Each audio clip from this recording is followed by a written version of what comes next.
Привет! В Kingdom Rush Vengeance вышла новая кампания «Королей пиратов». Давайте быстренько с ней ознакомимся. Итак, состоит она из 5 кампаний. В каждой из них свои уникальные враги, которые нам противостоят. И в каждой нас ожидает схватка с боссом. Нам будет доступна новая башня, кораблекрушение огров и новый герой, Люцерна, о которой я подробно расскажу в отдельном ролике. Первая кампания – Братство Корсаров. В начальной заставке мы наблюдаем, как эти 5 боссов, которые провозгласили себя королями моря, получают письма о том, что вернулся Везнан с целью наказать этих самозванцев. Для этого он призвал бывшую королеву пиратов Люцерну.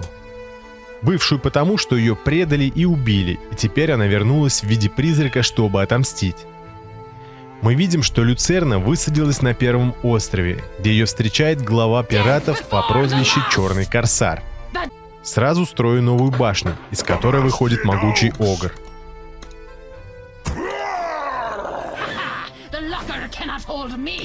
И если ее прокачать, то выйдет еще и гоблин. Но это еще не все. Помимо бойцов, башня и сама может стрелять. Так что она не только сдерживает врагов, но и помогает их уничтожить. Универсальная башня, мне такие нравятся. Основная боевая единица в этой кампании — это негодяй. Непокорные морские волки, которых волнуют только 3 вещи – море, золото и резня.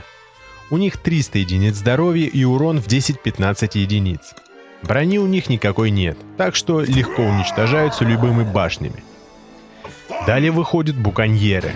Эти корсары имеют дальнюю атаку по небольшой площади, бросая горящий гроб.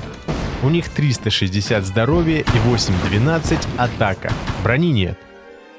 Затем появляются корсары. Эти грозные бойцы предпочитают сражаться и грабить на стороне того, кто предложит самую высокую цену.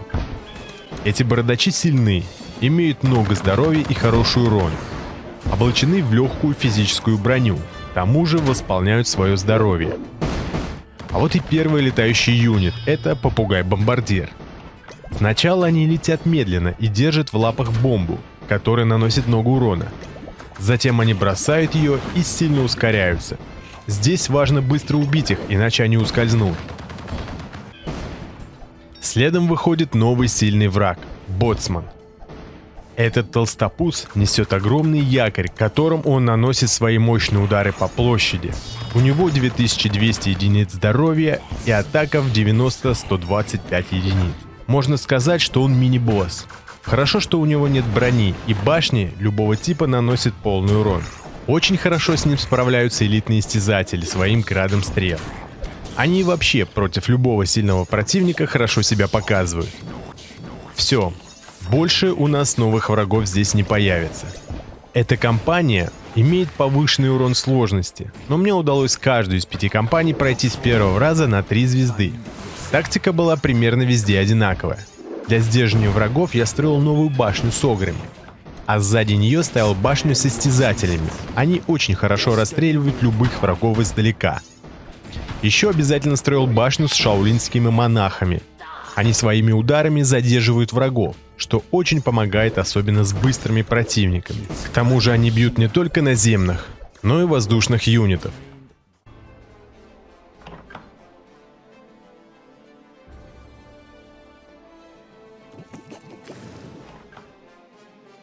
Ну и вот, наконец, первый босс – Черный Корсар. Все это время он сидел в лодке и стрелял в нас ядрами, нанося тяжелый урон. Урон у него не очень большой – 50-63 единицы.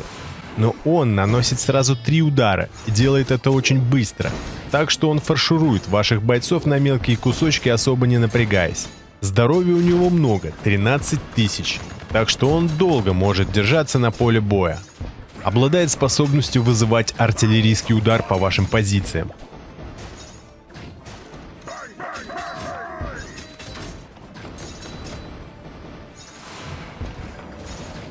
Но далеко пройти он у меня не смог. Следующая кампания – Остров Обезьян. Главный здесь – грозный пират по прозвищу Макакий. Он наблюдает за полем сражений из своей скалы в виде черепа обезьяны. Первым, кто попадется, это мчащиеся обезьянки. У них мало здоровья, но они очень быстрые и умеют ускоряться, перекатываясь кувырком. Они вообще не сражаются и стараются как можно быстрее пробежать по тропе. Успейте вовремя их остановить. С этим хорошо справляются монахи Шаолиня. Следующий враг — это флебустьеры. Представляет из себя 3 обезьян, сидящих друг на друге. Их характеристики вы видите на экране. При поражении они разъединяются и становятся мчащимися обезьянками. Здесь нужно быть осторожным, они легко могут проскочить, как случилось у меня. Кстати, наш Макакий время от времени будет стрелять из пушки по нашим башням, превращая их в песок, но это лишь на время. Помимо обезьянок иногда будут выкатываться камни, которые наносят 55 урона всем, кто на их пути. Их тоже следует вовремя уничтожать.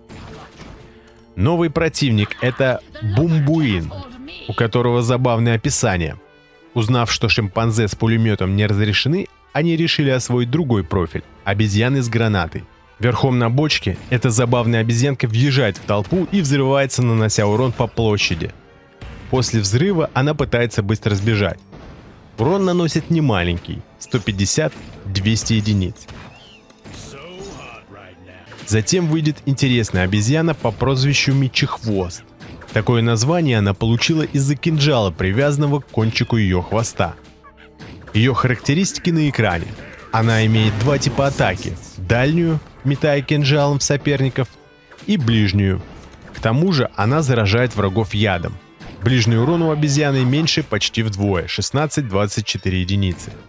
Из летающих врагов, помимо привычных попугаев, будет попадаться Великий Ара. Это мчащаяся обезьянка, которая оседлала попугая и летит верхом. Как только вы убьете попугая, обезьянка тут же захочет сбежать. В роли мини-босса здесь выступает старший обезьян. Они обладают не только огромным уроном и могучим здоровьем. Они могут усиливать союзников своим ревом. Старший обезьян настолько силен, что лупит по своим врагам целым банановым деревом. Очень серьезный противник. Ну а еще более серьезный противник — это босс Макакий.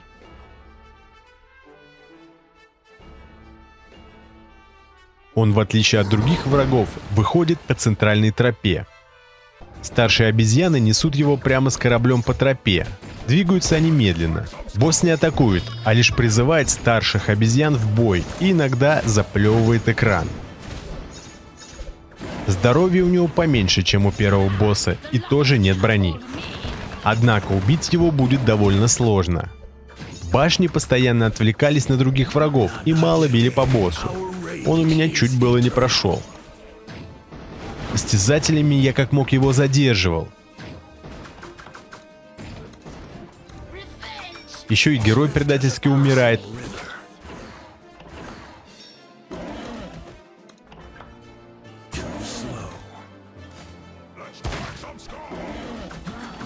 Но в последний момент град стрел прикончил босса.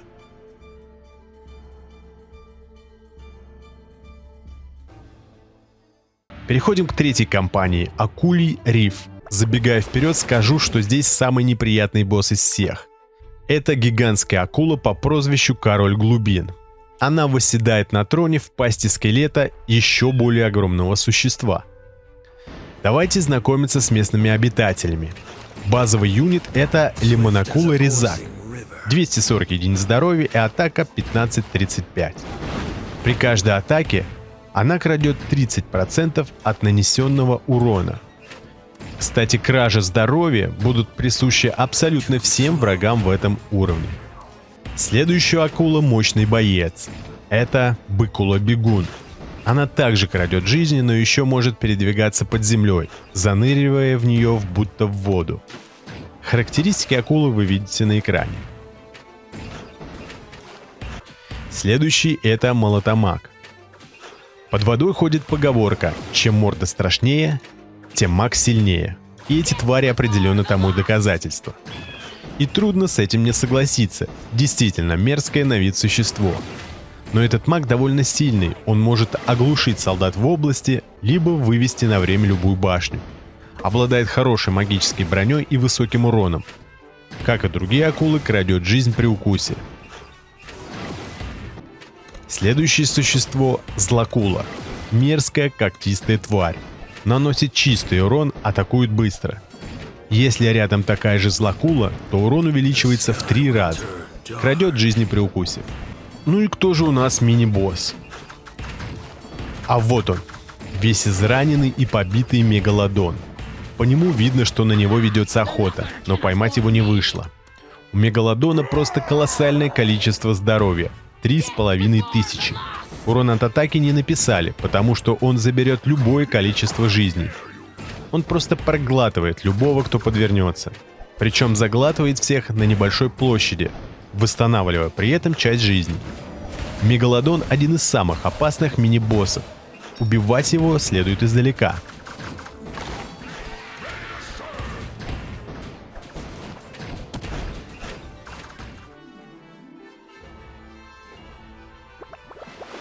Ну и вот самый неприятный для меня босс – Король Глубин. Он, как и Мегалодон, убивает всех с одного укуса. Как и все другие пираты-акулы, Король Глубин обладает способностью похищать жизни всякий раз, когда он атакует отряд.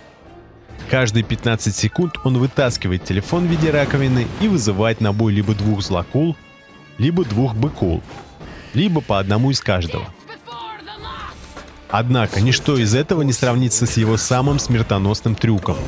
Иногда гигантская акула может нырнуть и вынырнуть из-под одной из соседних башен и проглотить ее целиком, безвозвратно разрушив. И это очень сильно бесит, когда ты прокачал башню, потратив на нее кучу золота, а этот босс уничтожает ее за секунду. У него самое низкое количество жизни из тех боссов, что уже были – 9500. Но убить его гораздо сложнее. Как всегда, выручали истязатели своим градом стрел.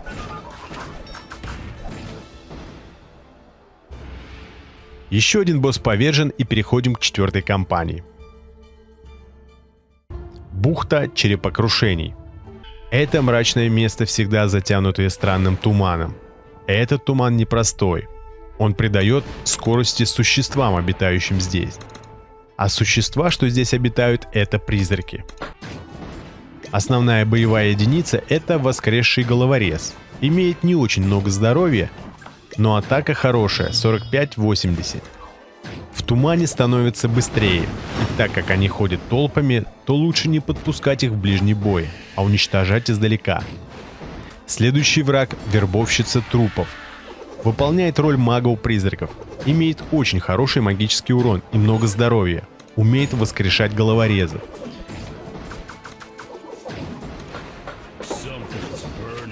Гнусный какаду выполняет роль летающего врага. У него очень хорошая физическая броня, так что без башни магов тут не обойтись. Люцерна имеет магическую атаку, так что она тоже неплохо с ними справляется.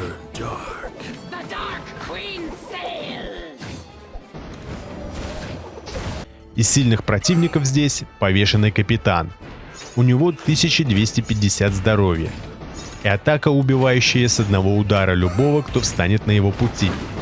Он создает туман, который ускоряет всех призраков, кто по нему пройдет. Убив врага, он воскрешает головорезов.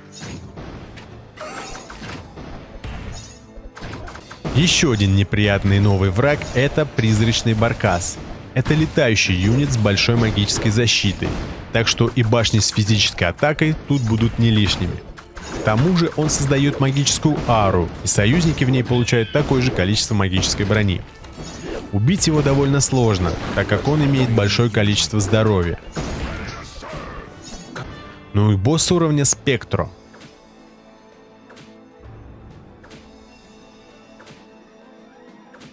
Призрачный капитан на своем корабле, летающий противник с огромным количеством здоровья, самым большим из всех боссов – 15,5 В тумане имеет неуязвимость.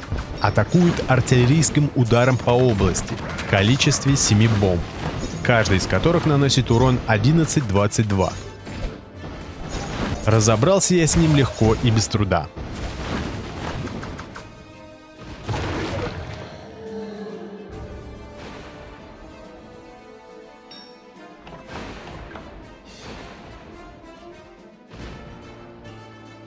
Ну а в последней кампании, которая называется «Остров Сокровищ», все боссы, которых мы победили, сбежали от нас и объединились, чтобы дать Везнану финальный бой.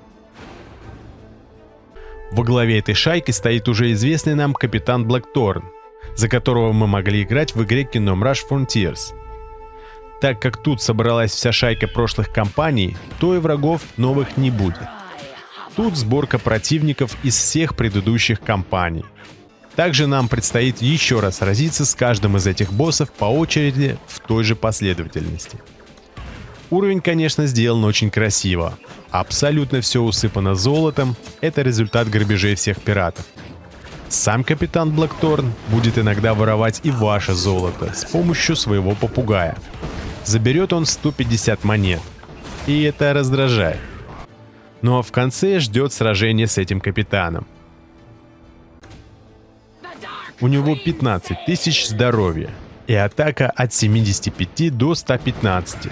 У него есть способность вызывать скопление щупалец Кракена, которые обвиваются вокруг 3 ближайших к нему башен.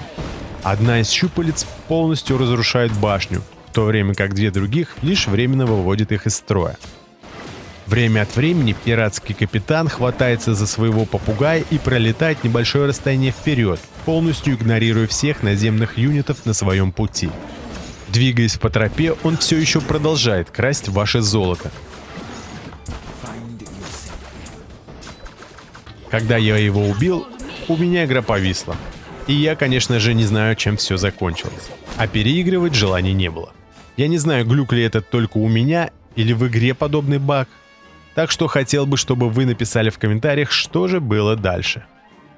Ну а обзор Люцерны я выложу уже совсем скоро. Так что следите за каналом. Ну а пока.